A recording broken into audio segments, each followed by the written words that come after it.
হাত কোথায় বাঁধবেন, এটা হচ্ছে ইস্তেহাদি মাসালা। আমার জানা মতে ইমাম আহমদ ইবনে হাম্বল রাহিমাহুল্লাহ ছাড়া পৃথিবীর ইতিহাসে কেউ বুকের উপরে রুকু থেকে উঠে হাত বাঁধতে হবে এটা সুন্নাহ কেউ বলেনি। ইমাম আহমদ ইবনে হাম্বল রাহিমাহুল্লাহ তারই এটা ফতোয়া। পরবর্তী সময় ইমাম আহমদ বিন হাম্বলের মাযহাবের বিভিন্ন ফকিগণ তারা এই কথা বলেছে, রুকু থেকে উঠে হাত ছেড়ে দিবেন, ইরসাল ইয়াদাই, যেটাকে ছেড়ে দেওয়া বলে, এটাই হাদিস দ্বারা প্রমাণিত। মুসনাদ আহমদে একটা হাদিস নিয়ে আসা হয়েছে, যে হাদিসটা রুকুর পরেই আল্লাহ নবী আবার হাত বাঁধতেন সদরি, বুকের উপরে। এই যে রিওয়ায়াত এসেছে এই সনদ সহিহ নয়। এখানে একজন রাবি আছে শিমাক বিন হারব, এই রাবি হচ্ছে মুদাল্লিস, তারপর তাদলিসের অভিযোগ আছে।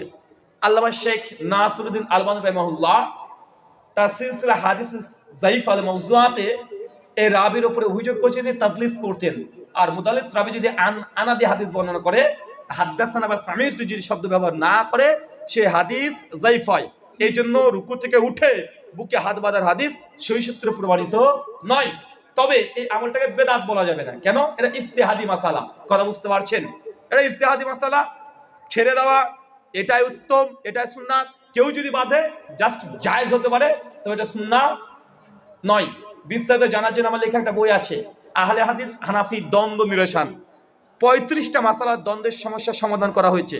ওই বইটাতে মাসালাটা আলোচনা পেয়ে যাবেন। আরও বই আছে, মাযহাব মানবেন কি মানবেন না, তারাবি 8 রাকাত না 20 রাকাত, হাত বুকের উপরে বাঁধবেন না নাভি নিচে বাঁধবেন, মৃত মানুষের জন্য জীবিতদের করণীয় বর্জনীয়, বাপ মা মারা গেলে কি আমল করবেন, প্রকৃত আহলুস সুন্নাহকে, আরো অনেকগুলো বই আছে। সম্ভবত স্টেজে ডান দিকে নিয়ে এসছি কিনা জানি না, এনেছে নাকি? ওই গাড়িতে পাবেন হয়তো, বা নিয়ে আসতে পারেন, সংগ্রহ করতে পারেন। জি। আসসালামু আলাইকুম। আমিন শব্দের অর্থ কি? আমিন শব্দের অর্থ কি? আমিন শব্দের বাংলা অর্থ কবুল করো। কি বলেন তো? কবুল করো। আপনি একটা দোয়া করলেন, বলেন আমিন, কবুল করো। মুসা ইসলাম যখন দোয়া করতেন, হারুন আলাইহিস সালাম তিনি আমিন বলতেন। সূরা মারিয়ম সূরা নম্বর 19-এ এই ঘটনা পাওয়া যায়। শুকরান। ওশর ও যাকাতের মধ্যে পার্থক্য কি? ওশর এবং যাকাতের মধ্যে পার্থক্য কি? যাকাত মালের নিসাব, আর ওশর জমির ফসলের নিসাব। এর হচ্ছে মৌলিক পার্থক্য। জুমার দিনে দ্বিতীয় আযান দেয়া যাবে কি? জুমার দিন দ্বিতীয় আযান দেওয়া যাবে কি যাবে না? সহিহ বুখারী কিতাবুল জুমআ হাদিস নাম্বার 912, 13, 14, 15, 16 পরপর 5টা হাদিস এসেছে জুমার আযান কেন্দ্রিক। যারা জুমার দ্বিতীয় আযানের পক্ষে তারাও একমত, যারা জুমার এক আযানের পক্ষে তারাও একমত, সমস্ত পৃথিবীর উলামারা একমত। আল্লাহ নবী একটা আযান দিয়েছে। কয়টা চাচা? একটা। খলিফায়ে আউয়াল আবু বকর সিদ্দিক রাদিয়াল্লাহু তাআলা তিনিও একটাই দিয়েছেন। ফারুক আজম ওমর ইবনুল খাত্তাব তিনি তার আমলে তিনিও একটা আযান দিয়েছেন।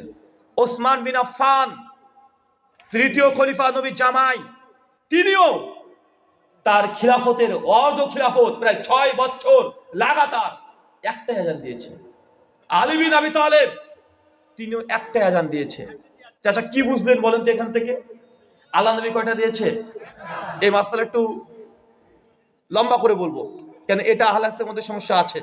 কথা বুঝতে পারলেন? কারণ এই মাসালাই এক কথা উত্তর দিলে অনেকের মধ্যে সংশয় থেকে যাবে।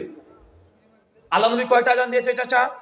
একটা। আবু বকর, ওমর, আলী, ওসমান বিন আফফান তিনিও একটা দিয়েছে অর্ধ খিলাফত, মানে 4 খলিফার মধ্যে 3.5 খলিফা একটা আযান দিয়েছে।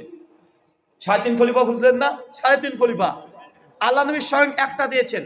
ওসমান বিন আফফান তার খিলাফতের শেষের দিকে এসে 2 আযান চালু করেছিলেন, মাত্র 6 বছর মতো। তাহলে বোঝা গেল 4 খলিফার মধ্যে 3.5 খলিফা এক আযান, নবীও এক আযান। এখন বলেন এক আযান উত্তম না 2 আযান? কেন? এখানে নবীর আমল পাচ্ছি, আবু বকরের পাচ্ছি, ওমরের পাচ্ছি, আলীর পাচ্ছি, ওসমান বিন আফফানেরও পাচ্ছি। অতএব এই এক আযান দেওয়া এটাই বেশি গুরুত্বপূর্ণ সুন্নাহ। এটা নবীর সুন্নাহ, খোলাফায়ে রাশিদিনের সুন্নাহ। সুনান তিরমিজি হাদিস নাম্বার 2676, সুনান আবু দাউদ হাদিস নাম্বার 4607। আল্লাহ নবী বলছেন, আমি দুনিয়া থেকে চলে যাওয়ার পরে ইখতিলাফুন কাসীরা, আমার উম্মতের মধ্যে বড় বড় মতভেদ হবে। ফালাইকুম বিসুন্নতি, সেই সময় আমার সুন্নাতকে আঁকড়ে ধরো, ও সুন্নতে খোলাফায়ে রাশিদিন, আমার খলিফাদের সুন্নাত আঁকড়ে ধরো। 4 খলিফা 3 খলিফায় যদি একটা আযান দেয় তাহলে আপনি কটা দেবেন? তবে হ্যাঁ, স্মরণীয় কথা, 2 আজান আমি বেদাত মনে করি না। 2 আজান বেদাত বলার অবকাশ নেই। কেন নেই? কারণ 2 আজান ওসমান বিন আফফান চালু করেছিলেন। কে? কথা বলেন। এখন কেন চালু করেছেন? সহিহ বুখারী 915-16 নম্বর হাদিস। মসজিদে যখন অনেক মানুষ সমাগম হয়ে যাচ্ছিল, অনেক সাহাবী ইসলাম গ্রহণ করছে, তারা ব্যবসা নিয়ে ব্যস্ত। এখন মসজিদে প্রথম যে মিম্বরে দাঁড়িয়ে যে আজানটা দেওয়া হয়, এই আজান যখন দিতেন মসজিদের ভেতর থেকে, ওই বাজারে মানুষ শুনতে পেতেন না। কথা কি বুঝতে পারলেন? এই প্রথম আজান, খুতবার যে আজান এখন যেটা দেওয়া হয়, এই আজান ওই মসজিদের বাইরে শুনতে পেত না। কেন? মাইক্রোফোন ছিল না, শুনতে পেত না। এই জন্য ওসমান বিন আফফান মনে করলেন যে বাজারের মধ্যে একটা আজান দেওয়া যায়, এটা বেটার হবে, ভালো হবে। তাই তিনি বাজারে জাওরা নামক জায়গাতে দ্বিতীয় আজান চালু করলেন। এবার একটু লক্ষ্য করেন, বলেন তো ওসমান রাদিয়াল্লাহু তাআলা আনহু দ্বিতীয় আজান কেন দিয়েছিলেন? সুন্নাতি প্রথম আজান এটা বাজার মতো পৌঁছাচ্ছিল না, মসজিদের বাইরে যাচ্ছিল না, এই জন্য। এখন বলেন তো প্রথম এই আজান এখন মসজিদের বাইরে যায় কি যায় না? তার মানে বোঝা গেল ওসমান বিন আফফানের দ্বিতীয় আজান দেওয়ার যে কারণ, এটা এখন প্রথম আজানে এটা পূর্ণতা লাভ করছে কি করছে না? মানে এক ঢিলে 2 পাখি। অতএব এখন একটা আজান দেওয়া এটাই সুন্নাত, 2 আজান থেকে বিরত থাকতে হবে। শুকরান। জাকাতের টাকা ইতিমরা খেতে পারবে কি? জাকাতের টাকা ইয়াতিমরা খেতে পারবে কি পারবে না? সূরা তওবা সূরা নম্বর 9 আয়াত নম্বর 60 খেতে পারবে। ইয়াতিম মিসকিন এদের হক আছে, এরাই আগে পাবে। শুকরান। সুদের টাকায় সন্তানের লেখাপড়ার খরচ চালানো যাবে কি? সুদের টাকা বাবা সুদ খায় বা মা সুদ খায়, সন্তানের পেছনে টাকা খরচ করতে পারবে কি পারবে না? মুসান্নাফ আব্দুর রাজ্জাক হাদিস নাম্বার 7211, আব্দুল্লাহ ইবনে মাসউদ রাদিয়াল্লাহু তাআলা আনহু যে সাহাবী রাসূল, তাকে একজন এসে প্রশ্ন করছে যে আমাকে একটা বাড়িতে দাওয়াত দিয়েছে, কিন্তু সেই লোকটা সুদ খায়, তার দাওয়াত কি কবুল করা যাবে? ইবনে মাসউদ তখন বলছে তুমি পারবে তার বাড়িতে গিয়ে খাওয়া দাওয়া করতে। কেন? কারণ একের পাপের বোঝা আল্লাহ আরেকজনের উপরে বার পাবে না। নবী ইব্রাহিম আলাইহিস সালাম তার বাপ মূর্তি পূজা করতো। নবী ইব্রাহিম তার বাড়িতে খেয়েছে কি খায় নাই? মূর্তি পূজা করতো, মূর্তিরই ব্যবসা করতো, হারাম ইনকাম। খেয়েছে কি খায় নাই? খেয়েছে।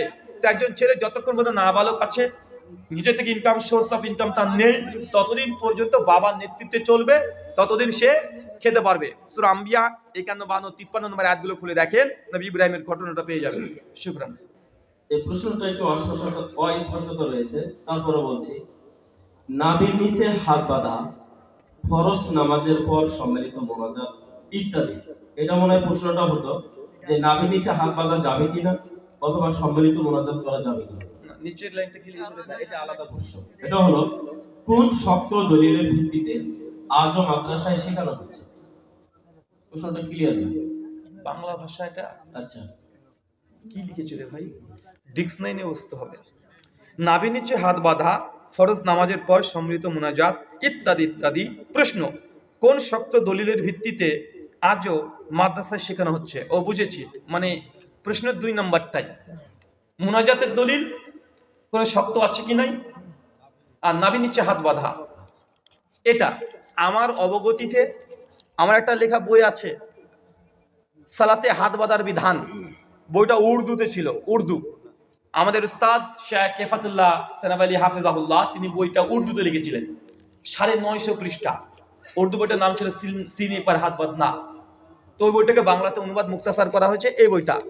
তো এখানে এখনো বাংলায় মুক্তাসার, মানে বইটা ছোট করতে করতে করতে করতে কত ছোট করবো, 950 পৃষ্ঠার বই, সর্বশেষ 400 পৃষ্ঠাতে নিয়ে এসেছি বইটা, মানে বুকের উপরে হাত বাঁধতে হবে এই মর্মে। আর নাভির নিচে যে হাত বাঁধার হাদিসগুলো এসেছে, একটা সেই সূত্রে প্রমাণিত নয়। সুনানে আবু দাউদ হাদিস 757, 58, এই দুটো হাদিস এসেছে আলী বিন আবি তালেব থেকে, যে আল্লাহর নবী বাম হাত উপরে ডান হাত রেখে তাহাত সুররা নাভির নিচে রাখলেন। এই হাদিস ইমাম আবু দাউদ তিনি সুনান আবু দাউদের লেখার পরে ওইখানে তিনি লিখছেন হাযা হাদিসুন যায়ফুন, এই হাদিস সহি নয়। কেন? কারণ উল্লেখ করেছে, বুঝে হাদিসের মধ্যে একজন রাবি আছে, তার নাম আব্দুর রহমান ইবনে ইসহাক আল কুফি আল কুরাইশি আল আসিতি। একে ইমাম শুবা, ইমাম আহমদ তাকে মুনকারুল হাদিস বলেছে, তার হাদিস গ্রহণ করা জায়েজ নাই। আবু দাউদ ওখানে লিখে দিয়েছে। অনেকে বলছে মুসান্নাফ ইবনে আবি শাইবা 3959 নম্বর হাদিসে নাভির নিচে হাত বাঁধার কথা আছে, নেই। তাকে উসমানী হানাফি দেওবন্দি তিনি দর্শে তিরমিজি 2 খণ্ডের 24 পৃষ্ঠায় বলেছেন তাহাতা সূরা নাভির নিচে এই শব্দ প্রমাণিত নয়। এখন ডিটেল জানতে হলে আমার এই বইটা থেকে দলিলটা জেনে নেন, কারণ 400 পৃষ্ঠার বই, এখন বক্তব্য দিতে গেলে 4 ঘন্টা লাগবে। মানে এত যদি তাহাকিক আলোচনা করি অধিকাংশ মানুষের মাথার উপর দিয়ে চলে যাবে। যে আমি তাহাকিক তাকরির যদি একটা শুরু করে দিই, সমৃদ্ধ মোনাজাতের কোনো দলিল সহিত দূরের কথা জৈব সূত্র প্রমাণিত নয়। কথা বুঝতে পারলেন? সহিত দূরের কথা জৈব সূত্র প্রমাণিত নয় যে আল্লাহ নবী ফরজ নামাজের পরে হাত তুলেছেন, মুক্তাদি হাত তুলেছেন, আল্লাহ নবী